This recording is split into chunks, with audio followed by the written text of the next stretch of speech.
I've always loved making movies, being creative in general. What really draws me to film is that it's an art that can contain all other arts inside of it. You can use music, you can use drawings, painting, poetry, whatever, and it's really just a deep way of communicating. You'd travel with a character through the story and you would sympathize with them, and in the end you'd feel like them, so their victories became your victories in a way. You felt what they felt and you're just sitting in a chair. I always feel disconnected. When I was probably 6 months, my dad left my family and went and got a family of his own. You know, I always just looked at myself as just not as good as everybody else. School bored me, so I wanted to do what I wanted to do, and I started making movies around 10. I was in 5th grade, and I would do projects for extra credit, and this got me through school. It kind of took off in the school where other kids want to do that, and just for this book report, can I do this instead of a diorama?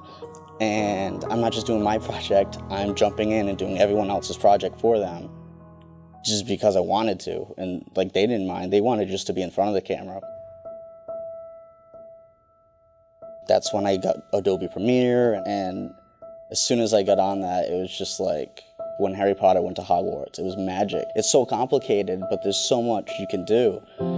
And I knew it was going to take me years, decades even, and I was like, okay, let's figure this out, let's start. I had been teaching myself, like, shooting my movies, watching other movies. Why don't they look right? Why aren't they the same? Like I said, film is a combination of all art. By the time I got to college, I started studying other arts. Film and music are the only 2 arts that have the 4th dimension, and you have to have rhythm and tempo, and you have to be conscious of that.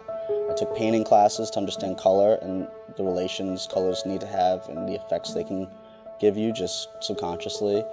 A lot of philosophy courses, because the stories and the concepts I want to tell are mostly existential. I want to be thought-provoking. I want not to make people think what I want them to think, I just want them to think. I don't want to control people's minds, I want to stimulate people's minds.